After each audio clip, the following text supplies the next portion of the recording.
Hello everyone, welcome to magical life motivation. सभी का बहुत बहुत स्वागत है आज के इस वीडियो में। उम्मीद करता हूँ कि आप अपनी ज़िंदगी में हैप्पी होंगे, खुश होंगे और पॉजिटिविटी के साथ आगे बढ़ते होंगे। क्योंकि जीवन में समस्याएं हैं, प्रॉब्लम्स हैं, उतार चढ़ाव भी होते हैं, लेकिन उसका सामना भी करना चाहिए इंसान को और आगे बढ़ना चाहिए। पास्ट में जो हो चुका है उसे बदल नहीं सकते, लेकिन आगे बहुत कुछ आप कर सकते हैं।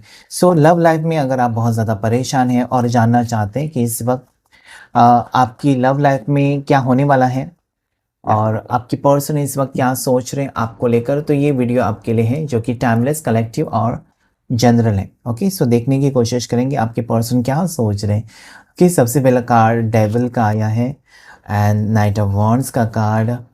मुझे लगता है कोई साइकिल एंड हो रही है, ठीक है। कोई एक वक्त ना जो होता है ना कि बुरा वक्त होता है, वो बुरा वक्त हमेशा के लिए नहीं रहता है, ठीक है। सो मुझे लगता है एक साइकिल एंड हो रही है यहाँ पर, कुछ सिचुएशन ख़त्म हो रही है और कुछ नयापन आपकी ज़िंदगी में आ रहा है। धीरे धीरे ये चीज़ें होंगी, ठीक है, धीरे धीरे चीज़ें होंगी कि जैसे कि आप जो चीज़ें एक्सपेक्ट कर रहे थे ना दिसंबर में होंगी, आपने बहुत कुछ सोचा था कि 31st हम साथ में मनाएंगे या दिसंबर का वक्त हमारे लिए अच्छा होगा, नहीं हुआ तो शायद वो जनवरी में चीज़ें हो रही हैं, ऐसी एनर्जीज हैं। सो डेविल यहाँ पर ये कहता है ना कि हो सकता है कि पर्सन की सोच अलग थी आपको लेकर, जो कि बुरी तरीके से बदल चुकी है और इनकी सोच में बहुत ज़्यादा नेगेटिविटी हो सकती है या काफ़ी वक्त तक ये पर्सन आपको कंट्रोल कर रहे थे। ओके, कंट्रोलिंग एनर्जी हो सकती है आपके पार्टनर की तरफ से कि मुझे जब चाहिए मैं आऊँगा या जब चाहिए मैं बात करूँगी, समथिंग लाइक दैट। ओके, ऐसा अगर था इस पर्सन का मतलब आपके बारे में कम सोचना और अपनी मनमानी करना, ठीक है, अपने तरीके से, मतलब इनको जब ज़रूरत है तो वो बुलाएंगे, आपको जाना ही होगा, अगर नहीं जाएंगे तो ब्लॉक करेंगे। सो मुझे लगता है कि इनकी बहुत ज़्यादा चलती थी इस रिश्ते में, आपके पार्टनर की बहुत ज़्यादा चलती थी और उनको कुछ भी लेना देना नहीं था आपके ऊपर क्या बीत रही है या आपको कितनी तकलीफ़ हो रही है, इससे कुछ लेना देना नहीं था। बस आप उनको खुश करते रहो, ये उनकी एक सोच हो सकती है, ठीक है। जैसे मैं कहूँ वैसे करते रहो, ठीक है, समथिंग लाइक दैट। सो ये अभी सोच उनकी बदल चुकी है। Now they want to express कि आई वॉज रॉन्ग, कि मेरे से गलती हो गई या मैं गलत था या मैंने गलत तुम्हारे साथ व्यवहार किया, गलत मैंने तुमको कहने की मतलब मेरी खुशी के बारे में मैं सोचता रहा या सोचती रही, तुम्हारी खुशी के बारे में मैंने कम सोचा और आज मुझे वो गिल्ट महसूस हो रहा है। आज मुझे वो लगता है कि मैंने ऐसा क्यों किया, वैसा क्यों किया। बहुत सारी चीज़ें उनको परेशान कर रहे हैं इस वक्त। हो सकता है कि इस पर्सन से आपने सच्चा प्यार किया है, इसलिए आपने कोई कंप्लेंट नहीं किया कि तुम ऐसा मेरे साथ क्यों करते हो या तुम मुझे इतनी तकलीफ़ क्यों देते हो या तुम मुझे जानबूझकर परेशान क्यों करते हो। ये सारे कंप्लेंट्स आपने कभी नहीं किए इस पर्सन से, क्योंकि आप उनसे प्यार करते हो, वो क्लियरली नज़र आता है। आप खोना नहीं चाहते थे इस पर्सन को। बस ये आपकी कमज़ोरी है ना कि कुछ भी आपसे कुछ भी ऐसा ना हो जाए जिसकी वजह से पर्सन आपकी ज़िंदगी से निकल जाए, वो आपको छोड़ दें, रिश्ता तोड़ दें। ओके, इसके कारण आप सहते गए, शायद उनकी हर बात आप मानते गए क्योंकि आप कभी उनको नाराज़ नहीं करना चाहते थे। और मुझे लगता है कि यही आपकी कमज़ोरी का फ़ायदा आपके पर्सन उठाते गए। ओके, कि जो भी वो कहे आप मानते रहते हो, तो उनकी मांगें और बढ़ती गई शायद। ओके, ऐसा भी हो सकता है। सो मुझे यहाँ पर वही नज़र आता है। देखिए यहाँ पे बॉटम ऑफ द रैक है कि इस पर्सन को आपसे माफ़ी मांगनी है, शायद इस पर्सन को आपको सॉरी कहना है, इस पर्सन को आपको थैंक यू भी कहना है कि तुमने मेरे लिए बहुत कुछ किया। ओके, सिर्फ सॉरी नहीं बल्कि थैंक यू भी कहना है इस पर्सन को। आने वाले दिनों में आप देखेंगे ना कि ये पर्सन अच्छे से बर्ताव कर रहे हैं, फ़ोन कर रहे हैं आपको, मैसेज कर रहे हैं, मिलने आ रहे हैं। ओके, क्योंकि इस पर्सन को लगता है यार कि उन्होंने आपका बहुत ज़्यादा फ़ायदा उठाया। फ़ायदा उठाया मतलब ऐसा नहीं कि आपसे कुछ छीना-छीनी की है। इस पर्सन ने फ़ायदा उठाया मतलब उनको आसानी से जो मिल रहा था ना, वो उसे कुरेदते रहे ज़्यादा, ठीक है? आपसे मिल रहा था प्यार तो या फिर आप अवेलेबल रहने लगे थे ना ईज़िली।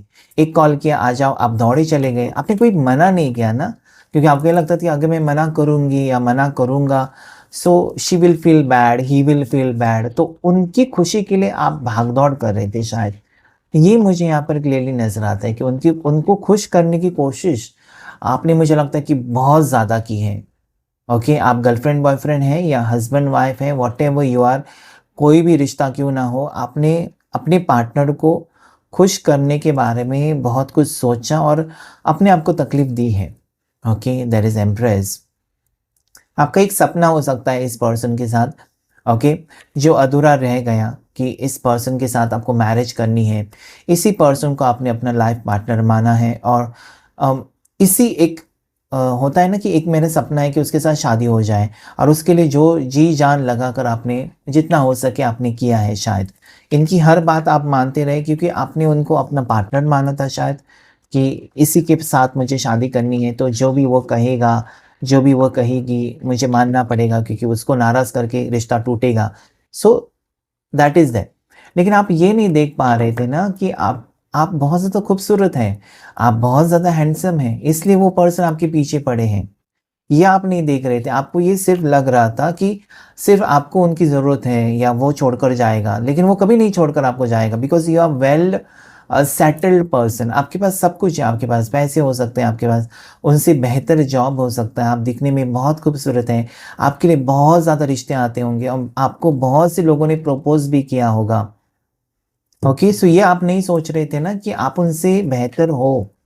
आप ऐसा सोच रहे थे कि उनके सामने आप कुछ भी नहीं हो।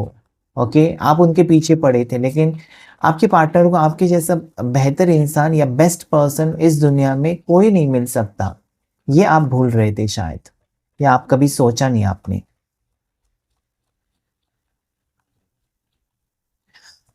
यहाँ पर और एक बात मैं आपको बताऊँ तो आपके पार्टनर जो है ना अपना ईगो सैटिस्फाई कर रहे थे। आपको जो वो डोमिनेंस दे रहे थे या आपको जो वो कंट्रोल कर रहे थे, अपना ईगो सैटिस्फाई कर रहे थे। ठीक है? उनको लगता था ना कि आप उनके पीछे पड़े हो, आप छोड़कर नहीं जाओगे। ठीक है? हाँ, उनको प्यार है लेकिन at the same time I can see lot of ego. Okay, यहाँ पर मंगल है, ओके, गुरु है, डेविल है, सारे कार्ड्स वो जो ओवर हो जाता है, गुरु भी बहुत ज़्यादा हो जाए तो गुस्से वाला इंसान बन जाता है, मंगल भारी है तब भी गुस्से वाला हो जाता है। अगेन इट इज़ गुरु का कार्ड, तो गुरु भी भारी है तो भी गुस्सा तो आएगा। ओके, सो ये सारी चीज़ें मुझे यहाँ पर नज़र आती हैं कि हो सकता है कि इंसान अच्छे हैं और प्लैनेट का इफ़ेक्ट हो रहा था उनके ऊपर और वो बहुत ज़्यादा गुस्सा कर रहे थे या फिर उनमें ईगो आ चुका था, अहंकार आ चुका था। आपको लगता था कि ये ऐसे गुस्से वाले ही इंसान हैं, मतलब आपने अपने मन में यही डाला था ना कि ये पर्सन गुस्से वाले हैं, ऐसे ही रहेंगे, मुझे उनके साथ एडजस्ट करना होगा ज़िंदगी भर, ये आपकी सोच है। ओके, ऐसा मुझे दिखाई देता है। Knight of swords, then it is judgement. मुझे लगता है ना कि हो सकता है कि पर्सन बहुत ही जल्दबाजी में आपकी ज़िंदगी से चले गए या फिर बहुत जल्दी-जल्दी इस इंसान ने ब्रेकअप कर लिया है, या हो सकता है कि अभी वो आपसे बातचीत नहीं कर रहे, that is because of ego. लेकिन जजमेंट का कार्ड कहता है कि एक ऐसा वक़्त आएगा ना जहाँ पर पर्सन डेफ़िनेटली आपकी ज़िंदगी में वापस आना चाहेंगे या ऑलरेडी वो आपको अप्रोच कर रहे हैं कि मुझे आना है, आई एम सॉरी, मुझसे गलती हो गई। उस वक़्त मेरे कुछ भी समझ में नहीं आ रहा था कि where I was going wrong, क्योंकि इंसान ने गलती के ऊपर गलती, गलती के ऊपर गलती, इस रिश्ते में बहुत कुछ किया, जिसके वजह से आपको तकलीफ़ हो रही थी और जिसके बारे में आपके पर्सन आज सोच रहे हैं।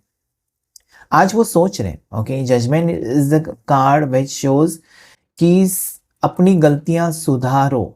एक वार्निंग है यूनिवर्स की तरफ से कि जो तुम कर रहे हो वो गलत है। ओके, तुमको कोई हक नहीं बनता है कि किसी का दिल तोड़े या किसी को तकलीफ़ दें। Okay, this is wrong. तो ये सारी चीज़ें वो आज मुझे लगता है ना कि बहुत ज़्यादा परेशान है उन बातों को लेकर जो कि हो चुकी हैं, ऑलरेडी हो चुकी हैं, उनसे हो चुकी हैं। Okay, so this is what you know, ये क्या है कि आपके प्यार ने उनको बदला है। आज अगर आप शांत हैं, अगर आज आप एक ऐसे एनर्जी में हो जहाँ पर you don't want to react, आप रिएक्ट नहीं करना चाहते, आप चुप रहना चाहते हो और देखना चाहते हो। यू आर इन एनर्जी, आप ऐसे एनर्जी में हो जहाँ पर you are just waiting, wait and watch की एनर्जी में आप हैं कि वेट एंड वॉच, मतलब अभी मुझे रुकना है और देखना है कि क्या होता है आगे। और इस वक्त ये जो आपका एटीट्यूड है वेट एंड वॉच ना, उनको तकलीफ दे रहा है, उनको बहुत ज़्यादा तकलीफ दे रहा है। उनको आपका बदला हुआ जो रूप है या आपका बदला हुआ जो अंदाज़ है, उनको परेशान कर रहे हैं। कि ये कैसी हो सकती है, ये चुप कैसे रह सकती है, ये मेरे पीछे क्यों नहीं भाग रही है, इसकी तरफ से कॉल मैसेजेस क्यों नहीं आए, या ये मुझे अभी कहने की मतलब कहने की उनको आप स्पेशल फील कराने की कोशिश करते थे हमेशा। ओके, सो वो आप नहीं कर रहे हो शायद, ऐसा मुझे लगता है। या फिर आप उनके किसी भी एक्शन के ऊपर कोई रिएक्शन नहीं दे रहे, कोई भी एक्शन हो।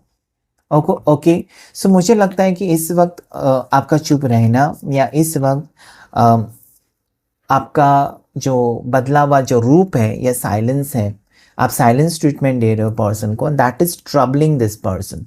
अभी उनको लगता है ना कि मुझे ही जाकर इस रिश्ते में बैलेंस लाना होगा, क्योंकि उनको फील होता है कि अभी आप कुछ भी नहीं करेंगे, आपने जो करना था आपने कर दिया, आपने प्रूव किया, और उन्होंने उसके बारे में कभी आपको थैंक यू भी नहीं कहा कि तुम मेरे लिए इतना कुछ करती हो, तुम मेरे लिए इतना परेशान रहते हो। कभी उन्होंने आपको आपकी तारीफ़ नहीं की, या हो सकता है कि कभी अप्रिशिएट नहीं किया, बस लेते गए आपसे, आपको कुछ दिया नहीं। Now they want to put in efforts. अभी उनको लगता है कि I want to go and make this relationship work. अभी उनको लगता है कि आप नहीं करोगे, उनको उनको लगने लगा है या उनको खुद ही फील होने लगा है कि आप अभी कुछ भी नहीं करेंगे, you won't do anything now. Okay, now they have to do. उनको वो अंदर ही अंदर महसूस होता है कि मुझे जब तक मैं खुद ना जाऊं और मैं सारी चीज़ों को जब तक नहीं समेटूं, ये कुछ भी ठीक नहीं होगा। उनको लगता है अभी आप शांत हैं, तो उनको वो चीज़ें फील होने लगी हैं। Okay, they are feeling that now is the time, अभी वो वक्त है कि वो आकर प्रूव करे ना कि वो भी आपसे लॉयल है, या वो आपसे प्यार करते हैं, या वो सच्चे दिल से आपको चाहते हैं। They are going to prove that, that is balance. Balance आ रहा है आपके, या they are coming towards you, they want to communicate with you. ये आपके साथ बातचीत करना चाहते हैं, और इसका जो आउटकम होगा ना, इसका जो नतीजा होगा वो पॉजिटिव होगा। हाँ, इनका मूवमेंट स्लो हो सकता है, धीरे धीरे पर्सन अप्रोचिंग एनर्जी में आ सकते हैं, लेकिन ये जो अप्रोचिंग होगा या अप्रोच करना चाहते हैं, उसका जो आउटकम होगा वो this will be positive. They want to give you something, they want to express their feelings, they want to show that how much they love you. ये कहना चाहते हैं कि हाँ, मैंने तुमसे बेपनाह मोहब्बत की है। भले मेरा अंदाज गलत था, लेकिन मेरे दिल में तुम्हारे लिए प्यार तो था। हाँ, मैंने बहुत ज़्यादा फ़ायदा उठाया, तुम्हारी कमज़ोरी का फ़ायदा उठाया। तुम मेरे साथ सामने कमज़ोर बन जाते थे, तुमने ऑलरेडी मुझे बता दिया था कि तुम्हारे बिना जी नहीं सकती या जी नहीं सकता। सो उस बात का मैंने बहुत ज़्यादा फ़ायदा उठाया कि अभी इसको मेरे पीछे नचाते हैं। तो something like that, you know, this person, ये पर्सन हो सकते हैं हायर पोस्ट पर हो सकते हैं, ये पर्सन अच्छा खासा इनकम वाले हो सकते हैं, अच्छे खासे बैकग्राउंड अच्छा हो सकता है, कामकाज अच्छा हो सकता है, डोमिनेटिंग नेचर के भी हो सकते हैं। लेकिन उनको अभी पता चला है कि ये प्यार में ये सारी चीज़ें काम नहीं करते। आप प्यार में पार्टनर को डोमिनेट नहीं कर सकते, उसको इज्जत देनी चाहिए अगर आपको भी इज्जत चाहिए। ओके, सो यहाँ पर वो नहीं था। आप उनको इज्जत देते गए, लेकिन आपको शायद वो रिस्पेक्ट इन रिटर्न नहीं मिल रहा था, ऐसा मुझे यहाँ पर फील होता है। जो अभी आपको वो खुद देना चाहते हैं कि आई एम सॉरी, ये कहकर देना चाहते हैं। या they want balance again. See the cards, they want to come in connection with you again. ये फिर से वो कनेक्शन आपके साथ, फिर से वो रिश्ता आपके साथ। वो चाहते हैं कि जो तुम कहोगे ठीक है, मुझे मंजूर है, क्योंकि वो हार चुके हैं, या उनको लगता है कि वो आपको खो देंगे, और अभी वो ज़्यादा खींचना नहीं चाहते इन बातों को। अभी वो रिटर्न आकर आपका दिल जीतना चाहते हैं। दैट इज़ वन, उनके सामने जो अभी फोकस है ना कि आपका दिल जीतना, अभी यहाँ वहाँ घूमना या फिर यहाँ वहाँ मुंह मारना उनको अभी नहीं करना है। अभी उनका फोकस है आप, और आपको जीतना, मतलब वो उनके लिए एक बहुत बड़ा चैलेंज हो सकता है, क्योंकि उनको लगता है कि वो इतना आसान नहीं है आपका दिल जीतना और आपके दिल में फिर से जगह बनाना। अगर उन्होंने दिल तोड़ा है, उन्होंने ब्रेकअप किया है, तो उनको लगता है ना कि अभी उनकी बारी है कि वो प्रूव करें आपके सामने, जो भी हो सके ना द बेस्ट दें, ताकि आप कहीं ना कि उनकी बात माने। Now this person won't force you, ये अभी आपको किसी चीज़ के लिए ज़बरदस्ती नहीं करेंगे, लेकिन ये ऐसी हरकतें करेंगे, ऐसी कुछ बातें करेंगे कि आप खुद उनसे प्यार करने लगेंगे।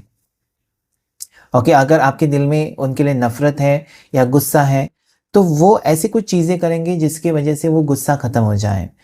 खुद ही आप जाकर उनको कहेंगे कि अभी रहने दो, चलो जो हुआ सो हुआ, चलो एक नई शुरुआत करते हैं। सो ये पर्सन ऐसा प्रयास करेंगे या ऐसी कोशिश करेंगे कि आपका दिल जीते। So this is temperance, again it is showing this person wants this relation, इनको ये रिश्ता चाहिए, इस रिश्ते में बैलेंस भी चाहिए और आपकी ज़रूरत है इस पर्सन को, ये मुझे यहाँ पर क्लियरली नज़र आता है कि इनको अभी आपकी ज़रूरत पड़ चुकी है, ठीक है। हाँ, ये यहाँ पर एम्परर का कार्ड है, जो ये कहता है ना कि अभी आप चलाएँगे और वो मानेंगे शायद, ऐसा यहाँ पर एनर्जी हो सकती है। ओके, ये पर्सन आपसे प्यार आज भी करते हैं, ऐसा नहीं कि they don't love you, there is love feelings, okay, there is love feelings. और काफ़ी सारी चीज़ें इस पर्सन को रोक भी रही है। नेगेटिव चीज़ें ना इनकी सोच को थोड़ा-सा नेगेटिव कर रही है। यहाँ पर ऐसा है ना कि ये पर्सन ज़िद्दी भी हो सकते हैं, मतलब इस पर्सन ने अगर ठान लिया ना कि आपको पाना है, तो किसी भी हाल में पाना ही है, because that is emperor. Okay. हाँ, ये पर्सन हो सकता है ना कि इनको अगर पता चला है ना कि आप अभी उनको रिजेक्ट करने वाले हो या आपने अपनी ज़िंदगी में मूव ऑन करने की कोशिश की है, या आप ऐसा सोच रहे हो कि इस पर्सन से रिश्ता तोड़कर आप आगे बढ़ें, तो ये एक गुस्सा भी आ रहा है उनको अंदर कि ऐसे कैसे हो सकता है। ओके, सो ये कह सकते हैं कि मैंने अनजाने में ये किया, वो किया, मेरे इंटेंशन सही है, तुमसे मुझे प्यार है। ओके, तुमसे प्यार है, तो प्यार वाली फीलिंग्स वो जताने की कोशिश करें। यहाँ पर एज डिफरेंस मुझे दिखाई देता है, लेकिन क्योंकि एम्परर एंड एम्प्रेस है, तो मुझे लगता है कि ये जोड़ी बहुत ज़्यादा सलामत रहेगी, आगे जाएगी। ये रिश्ता एक सोलमेट कनेक्शन का भी हो सकता है, एक डिवाइन कनेक्शन या डेस्टिन्ड पार्टनर्स, मतलब इस इंसान को तकदीर में आपके भगवान ने, ईश्वर ने ऑलरेडी लिखा हुआ है।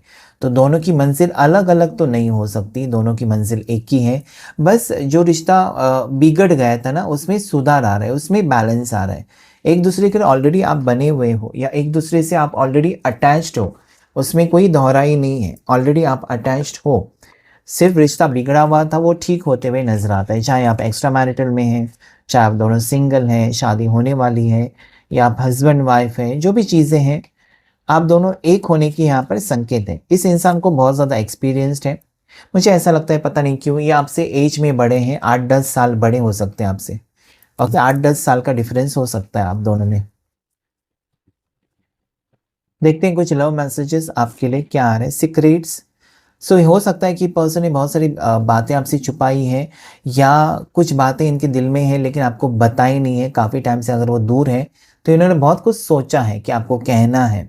ओके, ये आपकी तारीफ़ भी हो सकती है, या आपके बारे में कुछ हो सकता है, या खुद के बारे में इन्होंने कुछ बातें आपसे शेयर नहीं की हैं, उनके पास्ट को लेकर, उनके फैमिली को लेकर, उनके व्हाटएवर। सो ये आपको बताना चाहते हैं, सम सीक्रेट्स, कुछ सीक्रेट आपके सामने आ सकते हैं जो इस इंसान ने हाइड करके रखे हुए थे। ये फीलिंग्स भी हो सकती हैं। Okay, reveal, again same thing, इनको कुछ सच्चाई आपको बतानी है। अभी ये सच्चाई रिश्ते को लेकर हो सकती है, उनकी पर्सनल लाइफ के बारे में कुछ सच्चाई हो सकती है। सो ये आपको बताना चाहते हैं। ये कुछ हो सकता है ना कि अगर ये पर्सन आपसे प्यार कर रहे थे, सीरियस थे, लेकिन कभी बताया नहीं, तो वो भी बात हो सकती है। वो कह सकते हैं कि हाँ, मुझे तुमसे प्यार था लेकिन मैंने कभी बताया नहीं, जताया नहीं, ये भी हो सकता है। सो कुछ सीक्रेट आपके सामने आने वाली है और कुछ सच्चाई भी आपके सामने आने वाली है। Destiny, oh my God. So मुझे लगता है कि मैंने कहा ना, डेस्टिन्ड पार्टनर आप हो सकते हैं कि दोनों की मंजिल एक है, वो अभी उनको समझ में आ रहा है कि दोनों की मंजिल एक ही है, तो हम क्यों लड़ें, झगड़े या अलग हो जाएं, चलो एक ही सवारी ले लेते हैं, एक ही जगह पर दोनों का साथ देकर ही जाते हैं। तो I am struggling to find the right path. हो सकता है कि आपसे दूर रहकर उनको कोई रास्ता दिखाई नहीं दे रहा है, उनकी कुछ भी समझ में नहीं आता, बहुत ज़्यादा ब्लॉकेजेस उनके ज़िंदगी में आ चुके हैं। उनको लगता है कि आप साथ में हैं तो शायद आप उनको गाइड करें, आप उनको सही रास्ता दिखाएं, या जैसे कि आप हमेशा उनको अच्छी चीज़ें बताते हैं, तो इस बार भी आप उनको कुछ अच्छी चीज़ें बताएं जिसकी वजह से वो भटक चुके हैं ना, वो सही रास्ते पर आ जाएं, ऐसा उनको फील होता है। अनसैटिस्फाइड, तो हो सकता है दोनों के बीच में ऐसी कुछ बातें हो रही थी जिसकी वजह से ना आप सैटिस्फाइड थे, आप खुश नहीं थे, जिस तरीके से रिश्ता जा रहा था, आप मिले, बहुत अच्छा वक्त था, आप दोनों ने एक दूसरे के साथ वक्त बिताया, बहुत अच्छा वक्त था, लेकिन उसके बाद जो चीज़ें हो रही थी, कहीं ना कहीं आप खुश नहीं थे शायद उसमें, या आपके पार्टनर खुश नहीं थे। दोनों को एक दूसरे का जो चीज़ें थी ना, जो दोनों जो कर रहे थे, मतलब आप जो कर रहे थे उनको अच्छा नहीं लग रहा था, या आप उनकी तरफ मतलब देख रहे थे कि जो वो कर रहे हैं वैसा आपने कुछ एक्सपेक्ट नहीं किया था। मतलब अनएक्सपेक्टेड चीज़ें हो रही थी और ये कारण हो सकता है कि अनसैटिस्फाइड रहे आप दोनों से और अलग हो गए। लेकिन अभी इस इंसान को शायद ये लगता है कि एक जैसे दोनों तो नहीं हो सकते, आपका पॉइंट ऑफ व्यू अलग होगा, उनका पॉइंट ऑफ व्यू अलग होगा और इसी में एडजस्टमेंट करनी होती है। हर किसी को, दुनिया में इतने शादीशुदा कपल्स हैं, एक जैसे दोनों होते नहीं हैं। किसी को तीखा खाना पसंद है तो किसी को मीठा खाना पसंद है, वो उनका स्वभाव है, लेकिन एक दूसरे के साथ ज़िंदगी भर साथ तो निभा सकते हैं। यस, रीयूनियन की एनर्जी यहाँ पर आई है कि पर्सन को ये लगता है कि चाहे हम कितनी बार बिछड़ जाएं या चाहे हम एक दूसरे से कितनी बार खफा हो जाएं, लेकिन हम एक दूसरे के पास ज़रूर आएंगे। तो ये विश्वास है आपका, ये विश्वास है उनका कि ये रिश्ता अटूट है। आज वो फील कर रहे हैं, आज वो आपको लेकर बहुत ज़्यादा ना ऐसे एनर्जी में है कि आपके साथ कुछ ना कुछ कनेक्शन है, जिसके वजह से ना वो अपनी ज़िंदगी में आगे नहीं बढ़ पा रहे। They are craving, they are waiting for your call, message, या आपकी तरफ से कुछ सिग्नल मिले। उसकी कन्फ्यूजन है बहुत ज़्यादा, ठीक है। कन्फ्यूजन की वजह से ही रिश्ते बिगड़ते हैं। सो हो सकता है कि इस पर्सन को अभी भी कन्फ्यूजन है कि आप उनको माफ़ करेंगे, नहीं माफ़ करेंगे, या फिर उनको क्या करना चाहिए, क्या नहीं करना चाहिए, कैसे करूँ। तो कन्फ्यूजन बहुत सारे हैं। मुझे लगता है कि आपके साथ जो बात करके प्रॉब्लम सॉर्ट आउट की जा सकती है ना, वो उनको पता है कि बस आपका एक कॉल या आपसे बात हो जाए तो आप बहुत कुछ उनको बता सकते हो, जिसकी वजह से जो भी उनका कन्फ्यूजन है दूर हो सकता है। राशि की बात करते हैं। धनु राशि सैजिटेरियस बहुत स्ट्रांग है। मेष राशि, ओके, मेष राशि एरीज बहुत ज़्यादा स्ट्रांग है। एक्वेरियस कुंभ राशि बहुत ज़्यादा स्ट्रांग है। उसके साथ साथ स्कॉर्पियो, वृश्चिक राशि, कैप्रिकॉन, मकर राशि बहुत ज़्यादा स्ट्रांग मुझे नजर आते हैं। लीवो सिंह राशि, टॉरस, वृषभ राशि, ये कुछ राशियां मुझे नजर आती हैं जो कि बहुत ज़्यादा स्ट्रांग है। ओके, 12-12 की एनर्जी को आप क्लेम कर सकते हैं, बहुत ज़्यादा पॉजिटिव है। इनफैक्ट 12-12-12 की एनर्जी आई है, या 3-3-3 को भी आप क्लेम कर सकते हैं। देखते हैं इस डेक से भी। Fire signs, yes, Leo Aries, Leo Sagittarius हो सकती है राशि आपकी, आपके पार्टनर की। ओके, सो मेष राशि, सिंह राशि और धनु राशि, यहाँ पर फायर साइंस के आप दोनों हो सकते हो। या ये कार्ड ये कहता है ना कि डेफिनेटली इस पर्सन के बहुत सारे डिज़ायर्स हैं आपको लेकर, और ये सही मौका ढूंढ रहे हैं। और मुझे ऐसा भी लगता है ना कि इस इंसान को आपके साथ खुशी महसूस होती है, या जब भी ये पर्सन आपके पास होते हैं तो वो खुश रहते हैं। जब भी ये पर्सन आपके करीब रहते हैं तो वो हैप्पी रहते हैं, सेटिस्फाइड रहते हैं। So I think this is a card. ये कार्ड कहता है कि इस इंसान को वापस आपकी ज़िंदगी में आना है। वाओ, देखिए, आप फायर साइन के हो सकते हैं, या वो, या एयर साइन के भी हो सकते हैं। आपके पार्टनर जेमिनी, लिब्रा, एक्वेरियस, मिथुन राशि, तुला राशि, कुंभ राशि। सो 6 राशियां आई हैं जो कि बहुत ज़्यादा स्ट्रॉन्ग हैं। ओके, सर्चिंग, ये पर्सन आपको सर्च करते हैं, आपके बारे में हर जानकारी लेते हुए नजर आते हैं कि क्या हुआ होगा, क्या मतलब कहीं ना कहीं आपको स्टॉक कर रहे हैं या स्पाई कर रहे हैं, आपके बारे में सोचते हैं। फिर वो सोशल मीडिया के ऊपर जाकर देखते हैं आपने क्या पोस्ट किया है, आपकी ज़िंदगी में क्या हो रहा है। मतलब ये पर्सन ना ज़रूर आपको अनब्लॉक करना चाहते हैं, या हो सकता है कि इस पर्सन को आपने ब्लॉक करके रखा है तो ये जानना चाहते हैं, ओके, इनसे कुछ गलती हुई है। तो बहुत ज़्यादा हार्ट ब्रेक सिचुएशन में आपके पर्सन हो सकते हैं और वापस आना चाहते हैं। सो या, this person is searching, thinking about you, और ये एक संकेत है कि वो अभी भी आपसे कनेक्टेड है। अगर इस पर्सन ने आपसे मूव ऑन किया होता तो ये कभी आपको सर्च नहीं करते। ओके, सो या, this person is coming back, और बहुत सारी चीज़ें होने वाली हैं आपकी ज़िंदगी में, बहुत बड़ा बदलाव भी आने वाला है, और दोनों की मंजिल एक ही है, ऐसा भी आज के रीडिंग में आया है। तो मिलन तो होकर रहेगा। So please wait and watch for the best things coming in your life. आज के रीडिंग में इतना ही। Thank you all of you, thank you angels, thank you universe.